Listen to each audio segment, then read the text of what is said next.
How many of you guys have heard before that you are the leaders of tomorrow? Even though you've heard that I might disagree. So what I want to talk with you about this morning is not just your capability to lead in the future, but I want to talk with every one of you about the difference that you can begin making right now, today. Ultimately, the foundation of service is rooted in character.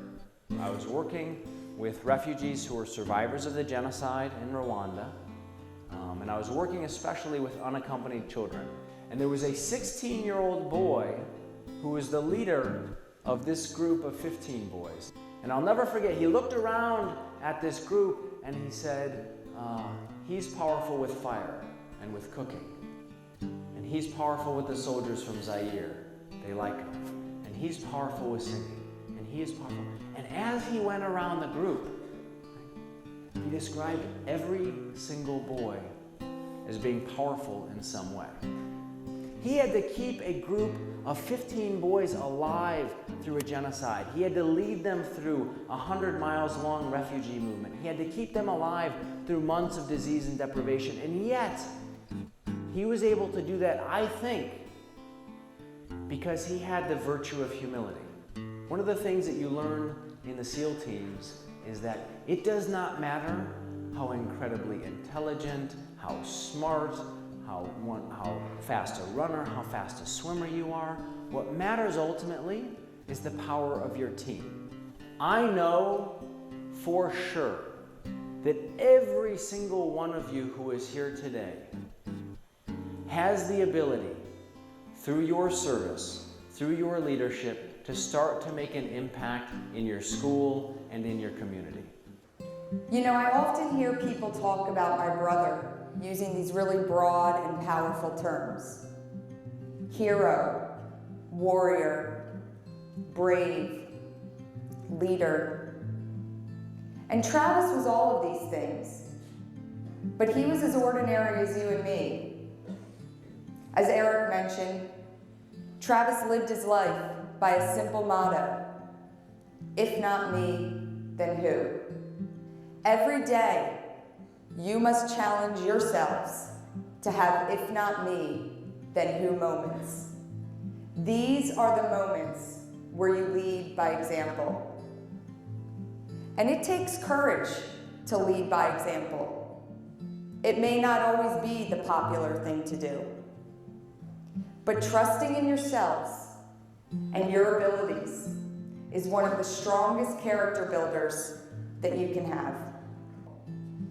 Just like leadership, courage can be applied in everything that you do. This is the kind of courage you can apply to your everyday lives. It may be that sport that you may not be great at, but you always wanted to try. Have the courage and do it. It may be that kid that always gets picked on. Have the courage and befriend them.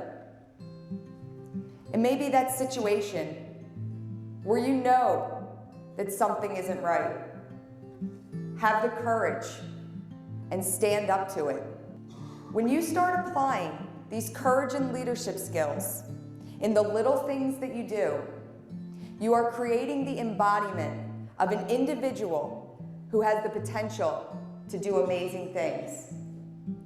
And you're showing yourself and others that you have the character necessary to excel. And it's about the little things. Applying the principles of leadership and courage in the little things that face you daily. So when the bigger challenges appear, you're ready to face them head on.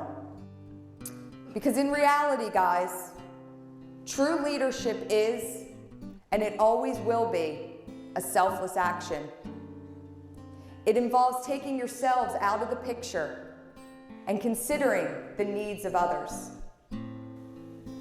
Ryan and I aren't asking you to transform your entire lives today. And when we talk about things like character, right, we recognize that these are things that take a long time to build. But what we are asking you to do today, every one of you, is to think right now about how you can change the course of your life just 1 degree. To become better, to become more, to become the kinds of leaders and public servants that we know all of you can become. I'm challenging you today, and Ryan is challenging you today, because we have tremendous respect for you and a tremendous belief in you.